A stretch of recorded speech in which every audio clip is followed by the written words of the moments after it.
বিয়ে করলে কি ভাগ্য পরিবর্তন হওয়ার কোনো সম্ভাবনা আছে? জানলে উপকৃত হবে। যুবক যারা বিয়ে করেন নাই, বিয়ে করার মাধ্যমে ভাগ্য সুপ্রসন্ন হওয়ার বা পরিবর্তিত হওয়ার সুযোগ আছে কিনা?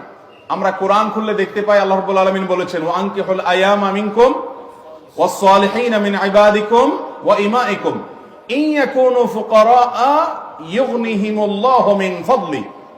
আল্লাহ অভিভাবকদেরকে নির্দেশ করেছেন, তোমরা তোমাদের অধীনস্থদেরকে বিবাহ শাদী দাও, তারা যদি একটু টাকা পয়সার অভাব অনটনের টুকটাক টান থাকেও, তাহলে আল্লাহ তাআলা তাদেরকে বিয়ের পর তাদেরকে সচ্ছলতা দান করবেন। এর মানে এই না যে আপনার কাছে মোহরও নাই, আপনার কাছে স্ত্রীর মোটামুটি ডাল ভাতের ব্যবস্থা করার কোনো অ্যারেঞ্জমেন্টও নাই, ঢাল নাই তরবারি কিছুই নাই, কিন্তু আপনি নিধিরাম সর্দার হইতে চাচ্ছেন, এই সুযোগ নাই। যদি আপনার মোহর দেওয়ার কোনো ব্যবস্থা না থাকে, ডাল ভাতের জোগাড় করারও ব্যবস্থা না থাকে, তাহলে ফাআলাইকা বিসসাওম, নবীজির নির্দেশ অনুযায়ী আপনি রোজা রাখবেন। বিয়ে করবেন তখন যখন আপনি মিনিমাম মোহরের ব্যবস্থা করবেন, ডাল ভাতের জোগাড় করতে পারবেন। তথাকথিত পায়ে দাঁড়ানোর দরকার নাই, ডাল ভাতের জোগাড় বউয়ের করতে পারলে, মোহর ব্যবস্থা করতে পারলে আপনি বিয়ে করবেন।